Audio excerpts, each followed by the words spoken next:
Hi, I'm Lars Klint. I'm a guest host for SSW TV, and we are here on the beautiful Gold Coast at Microsoft Ignite. And today I've got Jourdan Templeton, New Zealand MVP and CTO for the Aware Group. Welcome. Thanks for having me.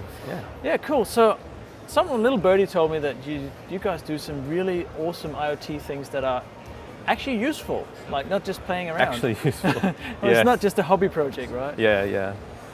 So, in Aware Group, we do a number of different things. We specialize in AI, BI, bots, and IoT. Mm-hmm. So for us, it's pretty much all the hot stuff that everyone's talking about at the moment. Yeah, it's like, all the fun stuff. With that. Yeah, it's pretty cool.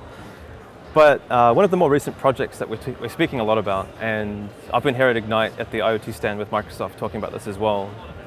It's around student engagement. Mm-hmm. So we work with a lot of tertiaries in New Zealand. Yep. And one of the trends that we're seeing outside of IT is that IT is disrupting all these different industries.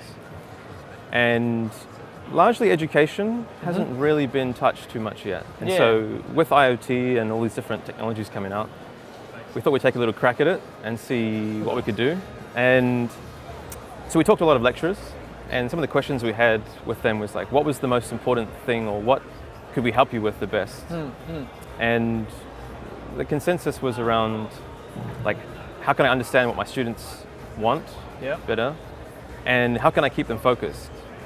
Because when you think about how content is developed these days, like if you've got a hole in your wall, you jump on YouTube, right? And you watch a 5-minute video, and then you go down to Bunnings and you get the stuff and you fix the wall. It's very true, it's true. Yet to get a degree, you have to sit in a lecture for 90 minutes. Yeah, it's very mechanical, isn't it? Yeah. It's like, here's the book, and you open up on page 1, and then And students learn in totally different ways. Like, you can't expect everybody to get everything out of a lecture. Some people are hands-on, some people watch videos. Mm-hmm. So what we wanted to do, hopefully achieve with IoT, was what if we could identify what pieces of content that students were actually interested in, and then using that information, how can we produce more content that suits those types of, those needs, you know? Yep. Yeah. All right, so how do you collect the data for that? How does that work? Yep. So there's kind of a 3-stage process in any IoT project. Okay. You've got the data collection, so your low-level device. In this case, we're using Raspberry Pis. Yep. And those Raspberry Pis are running Windows 10 IoT Core. Okay, yeah, right. Yep. And we've just hooked up webcams to them for now. Because you can hook up almost anything to a Raspberry Pi, right? You can. It's kind of like... You can get sensor boards that sit on top. You can get USB peripherals, whatever you want. Yeah, right. We're just using webcams. Okay.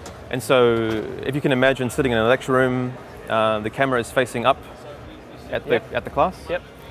And we're taking the photos with the Raspberry Pi and pushing those up into the cloud, up into Azure. So how often do you take the photos? It's between 30 seconds to a minute. Okay. Yeah. Yep. And the intention with that is to do a bit of machine learning or some analysis on that. And Microsoft have the cognitive services, which is pretty cool. And one of the features that we're using is the emotion APIs. Right, so you push pictures up to the cloud, and the cognitive services then process these images. That's right. Yeah. And then you get emotions out of it, whether so you tell people bored, happy, you know.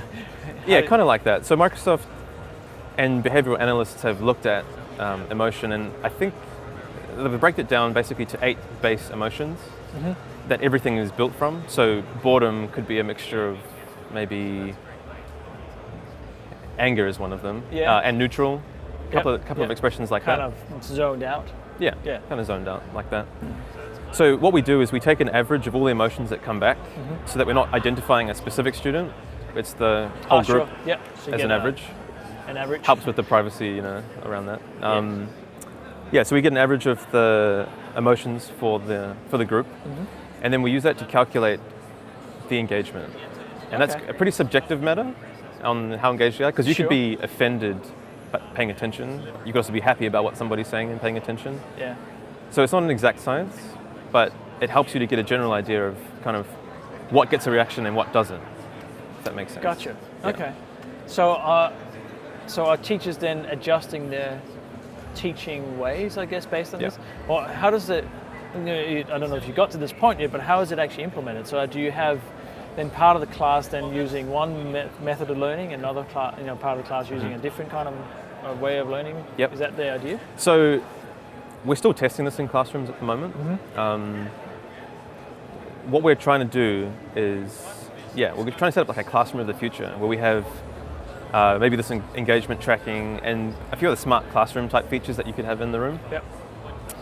But what we've found is that lecturers don't really like it at first, just because it's also a reflection on the content that's being shared. Yeah, right. But in I saying can that see though, it actually helps to identify what content is interesting. And if you can figure out what you were doing that made it interesting, or if it was that specific thing, it can really change the way you deliver that content. Yeah, oh, for sure. Yeah. So you could take a lecture recording and say, actually, these 5 minutes are really good. Let's cut that up into a video, and next time we teach this, we give the lecture, but we also give this video that they can watch as a summary for next time. Yeah. Yeah, right. No, that's really interesting. And something has to change, right? Because I still remember from school, you lose half because you just kind of really not interested, or you might be tired that day, or whatever. Yeah, or it goes too slow, it goes too fast, it's not technical enough, it's not, whatever they might be. And everyone learns different, so. Yeah, exactly. Yeah. So how many schools have you rolled? We're working with one at the moment. Yep. So it's like it's our test bed. Test bed, yep. Yep. They're really keen to get in and try new technology and things like that. So the intention is get some sort of product that is reliable. That's right. As much as it can be. Yeah. Because we're not saying it's 100% accurate. No. We just want to aid with identifying what content is. Yeah. Oh, that's fantastic. That's really interesting. So thanks very much, Jourdan. No problem. Appreciate it. This is Lars from SSW TV signing off from the Gold Coast. See you next time.